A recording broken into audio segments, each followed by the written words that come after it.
Hello.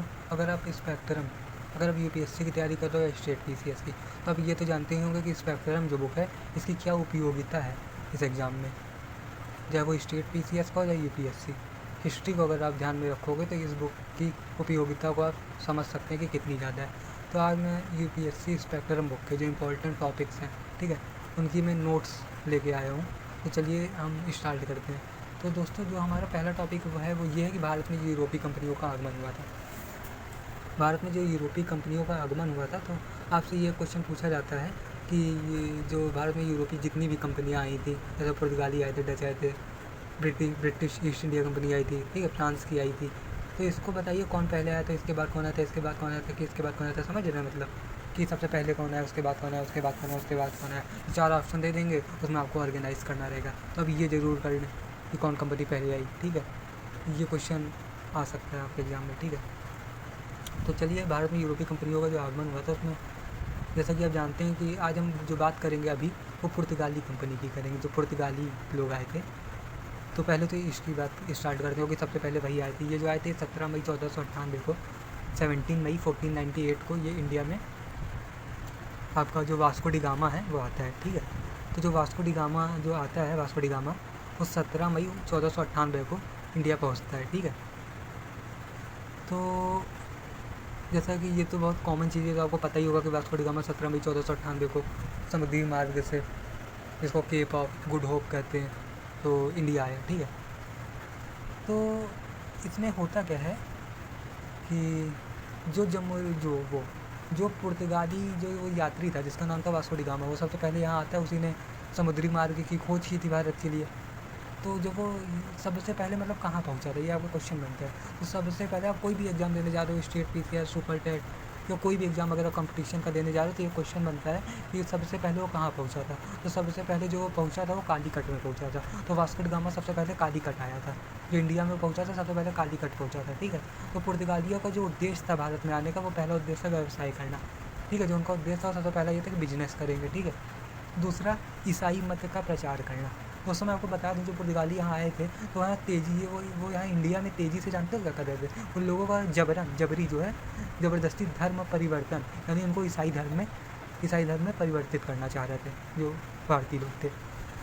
मैं आपको ये बताना चाहूँगा कि मतलब जो पुर्तगाली थे, ये जो इनका हार का जो कारण बना, जो ये हार गए, या जो अन्य जो यूरोपीय कंपनियाँ आई, जैसे अंग्रेज़ हो गए, डच हो गए, फ्रांस हो गए, ये उनकी तुलना में भारत में क्यों नहीं टिक पाए, ये क्वेश्चन बनता है मेंस में, ठीक है। तो इस वजह से नहीं टिक पाए। मैं आपको कई पॉइंट बताता हूँ क्योंकि, लेकिन मेन कारण तो इसका ये था, यही जो अभी हम पढ़ रहे हैं, ईसाई मत का प्रचार करना।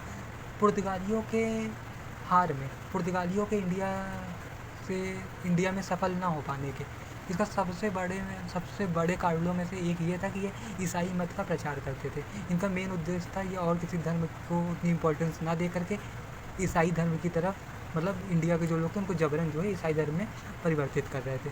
तो इससे यहाँ के लोग बहुत नाराज़ थे, तो ये इनके जाने का एक महत्वपूर्ण कारण बना, ठीक है।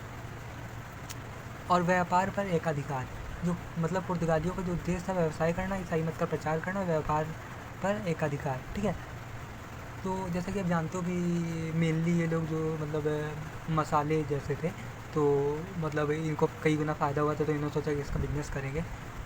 तो मैं आपको बताऊँ, तो जब पुर्तगाली इंडिया आया, मतलब वास्को डी गामा आया, कब आया, 17 मई 1498 को आया, 1498 17 मई।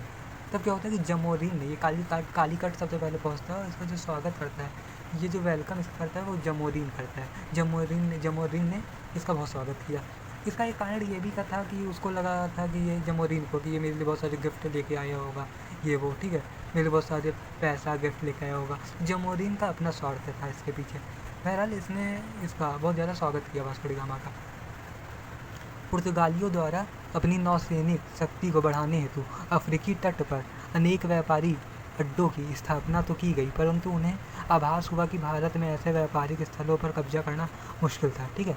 तो पुर्तगालियों ने अपनी नौसैनिक जो शक्ति थी उसको बढ़ाने हेतु अफ्रीकी तट पर, ठीक है, अनेक व्यापारी अड्डों की स्थापना तो की, परंतु उन्हें ऐसा आभास हुआ कि भारत में ऐसे व्यापारिक स्थलों पर कब्जा करना बहुत मुश्किल था। और दोस्तों, मैं आपको बताना चाहूँगा कि जैसा ये सबसे पहले कालीकट पहुँचे थे, तो कालीकट के तट पर जो हिंदू शासक जो जमोरीन था, जो जिसने इनका स्वागत किया था, वो अपने मुसलमान व्यापारियों को ना हटाने के कारण वो क्या कर रहे थे, जो पहले से हम मतलब मुसलमान व्यापारी थे तो उनको हटाने के पक्ष में जमोरिन नहीं था, ठीक है। तो पुर्तगालियों ने, इससे पुर्तगाली नाराज़ हुए।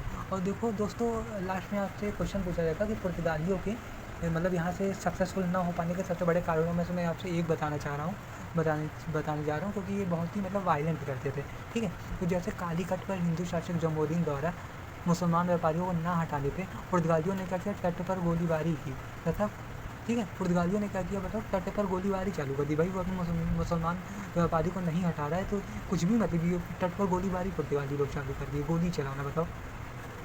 तो ये जो इनका ये इतना जो वायलेंट थे, ये इनके हार का इंडिया से जाने का बहुत बड़ा कारण बनता है कि ये दूसरा ईसाई मत का प्रचार करना, और तीसरा आपका जो वहाँ का शासक था, जो सम्राट था पुर्तगाल का, उसकी मतलब वो मतलब बहुत ही निरंकुश था, और उसकी मतलब जो मतलब बहुत सारी मतलब कमजोरियाँ थी, आप कह सकते हैं कि बहुत कमज़ोर शासक था वो, ठीक है। ये सब इन लोगों के जानने का एक महत्वपूर्ण कारण बना, ठीक है।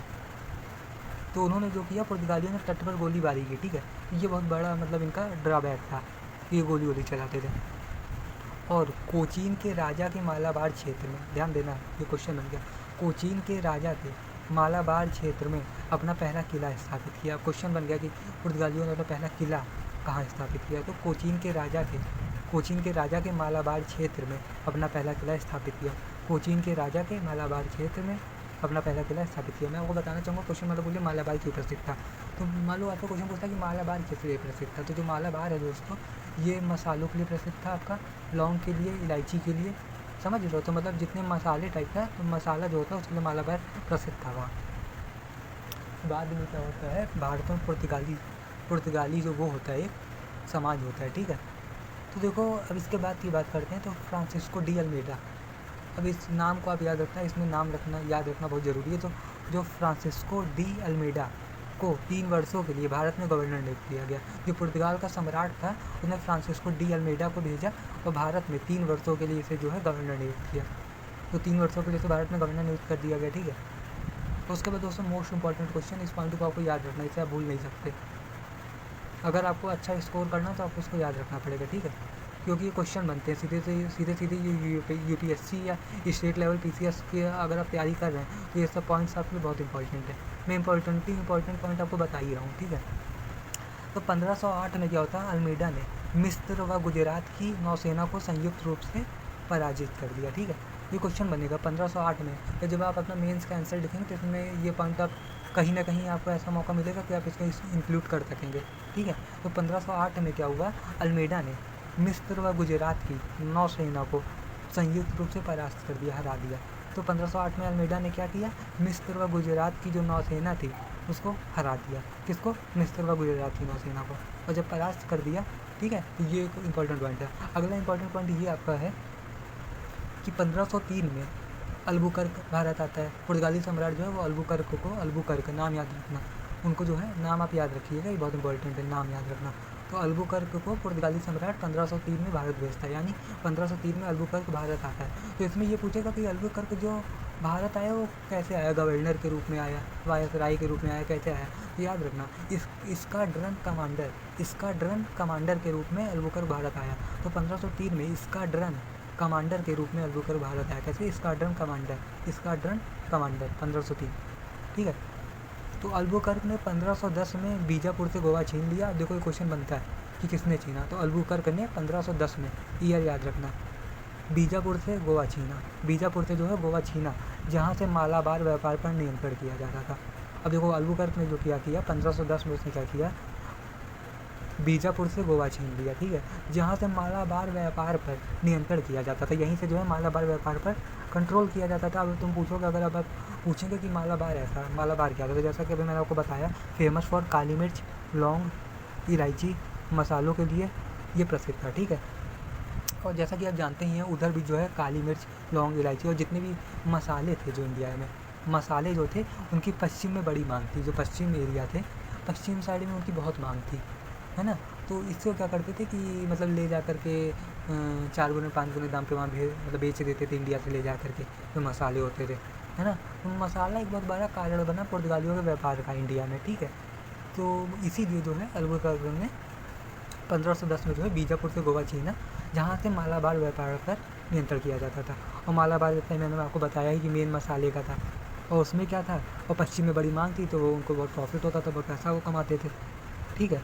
एंड एक टॉपिक मैं आपको और बताना चाहूँगा कि अल्बुकर्क के द्वारा हिंदू मुस्लिम, देखिए अल्बुकर्क ने क्या किया, हिंदू महिलाओं के साथ विवाह की नीति अपनाई गई। इसने एक और मतलब स्टेप उठाया कि हिंदू जो महिलाएँ थी, हिंदू महिलाओं के साथ जो है विवाह की नीति अपनाई।